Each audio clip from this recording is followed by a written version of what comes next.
How do you explain when things don't go as we assume? Or better, how do you explain when others are able to achieve things that seem to defy all of the assumptions? For example, why is Apple so innovative? Year after year after year after year, they're more innovative than all their competition. And yet, they're just a computer company. They're just like everyone else. They have the same access to the same talent, the same agencies, the same consultants, the same media. Then why is it that they seem to have something different? Why is it that Martin Luther King led the civil rights movement?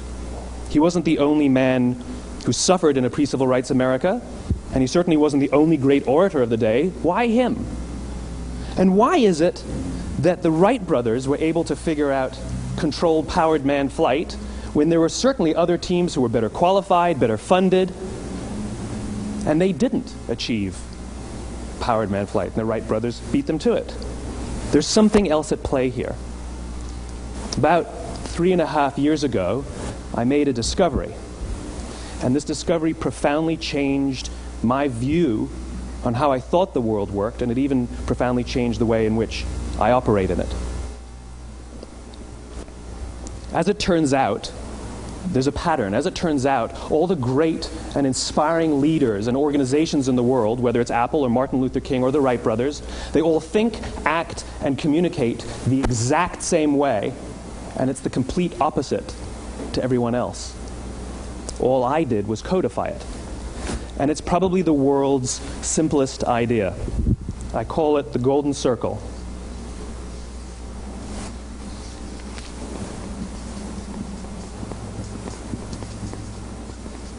Why, how, what? This little idea explains why some organizations and some leaders are able to inspire where others aren't. Let me define the terms really quickly. Every single person, every single organization on the planet knows what they do, 100%. Some know how they do it, whether you call it your differentiating value proposition or your proprietary process or your USP. But very, very few people or organizations know why they do what they do. And by why, I don't mean to make a profit. That's a result. It's always a result. By why, I mean what's your purpose? What's your cause? What's your belief? Why does your organization exist? Why do you get out of bed in the morning? And why should anyone care? Well, as a result, the way we think, the way we act, the way we communicate is from the outside in. It's obvious. We go from the clearest thing to the fuzziest thing. But the inspired leaders and the inspired organizations, regardless of their size, regardless of their industry, all think, act, and communicate from the inside out. Let me give you an example. I use Apple because they're easy to understand and everybody gets it. If Apple were like everyone else, a marketing message from them might sound like this. We make great computers. They're beautifully designed, simple to use, and user-friendly. Want to buy one? Meh. And that's how most of us communicate. That's how most marketing is done, that's how most sales is done, and that's how most of us communicate interpersonally. We say what we do, we say how we're different or how we're better, and we expect some sort of behavior, a purchase, a vote, something like that. Here's our new law firm. We have the best lawyers with the biggest clients. We have, we always perform for our clients, do business with us. Here's our new car. It gets great gas mileage. It has, leather seats. Buy our car. But it's uninspiring. Here's how Apple actually communicates. Everything we do, we believe in challenging the status quo.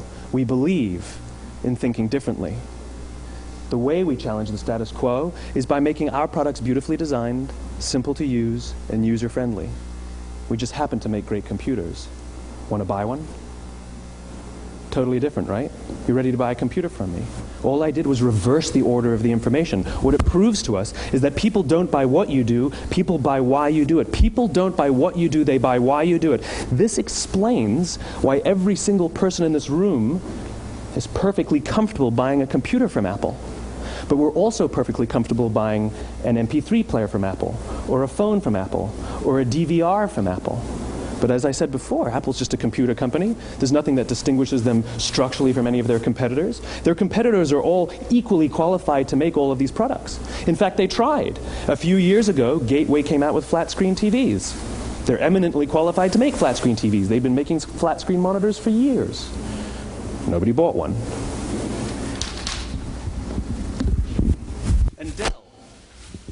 Dell came out with MP3 players and PDAs. And they make great quality products, and they can make perfectly well-designed products, and nobody bought one. In fact, talking about it now, we can't even imagine buying an MP3 player from Dell. Why would you buy an MP3 player from a computer company? But we do it every day. People don't buy what you do, they buy why you do it. The goal is not to do business with everybody who needs what you have. The goal is to do business with people who believe what you believe. Here's the best part. None of what I'm telling you is my opinion. It's all grounded in the tenets of biology, not psychology, biology. If you look at a cross-section of the human brain, looking from the top down, what you see is the human brain is actually broken into 3 major components that correlate perfectly with the golden circle. Our newest brain, our Homo sapien brain, our neocortex, corresponds with the what level. The neocortex is responsible for all of our rational and analytical thought and language. The middle 2 sections make up our limbic brains, and our limbic brains are responsible for all of our feelings, like trust and loyalty. It's also responsible for all human behavior, all decision-making, and it has no capacity for language. In other words, when we communicate from the outside in, yes, people can understand vast amounts of complicated information like features and benefits and facts and figures. It just doesn't drive behavior. When we communicate from the inside out, we're talking directly to the part of the brain that controls behavior, and then we allow people to rationalize it with the tangible things we say and do. This is where gut decisions come from. You know, sometimes you can give somebody all the facts and your figures and they say, I know what all the facts and details say, but it just doesn't feel right. Why would we use that verb? It doesn't feel right. Because the part of the brain that controls decision-making doesn't control language. And the best we can muster up is, I don't know, it just doesn't feel right. Or sometimes you say you're leading with your heart or you're leading with your soul. Well, I hate to break it to you, those aren't other body parts controlling your behavior. It's all happening here in your limbic brain, the part of the brain that controls decision-making and not language. But if you don't know why you do what you do, and people respond to why you do what you do, then how will you ever get people to vote for you or buy something from you, or more importantly, be loyal and want to be a part of what it is that you do? Again, the goal is not just to sell people who need what you have. The goal is to sell to people who believe what you believe. The goal is not just to hire people who need a job. It's to hire people who believe what you believe. I always say that, you know, there's if you hire people just because they can do a job, they'll work for your money. But if you hire people who believe what you believe, they work for you with blood and sweat and tears. And nowhere else is there a better example of this than with the Wright brothers. Most people don't know about Samuel Pierpont Langley. And back in the early 20th century, the pursuit of powered man flight was like the dot-com of the day. Everybody was trying it. And Samuel Pierpont Langley had what we assume to be the recipe for success. I mean, even now you ask people, why did your product or why did your company fail? And people always give you the same permutation of the same 3 things. Undercapitalized, the wrong people, bad market conditions. It's always the same 3 things. So let's explore that. Samuel Pierpont Langley was given $50,000 by the War Department to figure out this flying machine. Money was no problem. He held a seat at Harvard and worked at the Smithsonian and was extremely well connected. He knew all the big minds of the day. He hired the best minds money could find, and the market conditions were fantastic. The New York Times followed him around everywhere, and everyone was rooting for Langley. And how come we've never heard of Samuel Pierpont Langley? A few hundred miles away in Dayton, Ohio, Orville and Wilbur Wright. They had none of what we consider to be the recipe for success. They had no money. They paid for their dream with the proceeds from their bicycle shop. Not a single person on the Wright brothers' team had a college education, not even Orville or Wilbur. And the New York Times followed them around nowhere. The difference was Orville and Wilbur were driven by a cause, by a purpose, by a belief. They believed that if they could figure out this flying machine, it'll change the course of the world. Samuel Pierpont Langley was different. He wanted to be rich, and he wanted to be famous. He was in pursuit of the result. He was in pursuit of the riches. And lo and behold, look what happened. The people who believed in the Wright brothers' dream worked with them with blood and sweat and tears. The others just worked for the paycheck. And they tell stories of how every time the Wright brothers went out, they would have to take 5 sets of parts because that's how many times they would crash before they came in for supper. And eventually, on December 17th, 1903, the Wright brothers took flight. And no one was there to even experience it. We found out about it a few days later. And further proof that Langley was motivated by the wrong thing, the day the Wright brothers took flight, he quit. He could have said, "That's an amazing discovery, guys. Now we'll improve upon your technology." But he didn't. He wasn't first. He didn't get rich. He didn't get famous. So he quit. People don't buy what you do, they buy why you do it. And if you talk about what you believe, you will attract those who believe what you believe. Well, why is it important to attract those who believe what you believe? Something called the law of diffusion of innovation. And if you don't know the law, you definitely know the terminology. The first 2.5% of our population are our innovators. The next 13.5% of our population are our early adopters. The next 34% are your early majority, your late majority, and your laggards. The only reason these people buy touch-tone phones is because you can't buy rotary phones anymore. We all sit at various places at various times on the scale, but what the law of diffusion of innovation tells us is that if you want mass market success or mass market acceptance of an idea, you cannot have it until you achieve this tipping point between 15 and 18% market penetration, and then the system tips. And I love asking businesses, what's your conversion on new business? And they love to tell you, oh, it's about 10%, proudly. Well, you can trip over 10% of the customers. We all have about 10% who just get it. That's how we describe them, right? That's like that gut feeling, oh, they just get it. The problem is, how do you find the ones that just get it before you're doing business with them versus the ones who don't get it?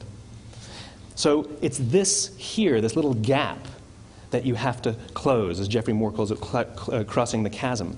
Because you see, the early majority will not try something until someone else has tried it first. And these guys, the innovators and the early adopters, they're comfortable making those gut decisions. They're more comfortable making those intuitive decisions that are driven by what they believe about the world, and not just what product is available. These are the people who stood online for 6 hours to buy an iPhone when they first came out, when you could have just walked into the store the next week and bought one off the shelf. These are the people who spent $40,000 on flat-screen TVs when they first came out, even though the technology was substandard. And by the way, they didn't do it because the technology was so great.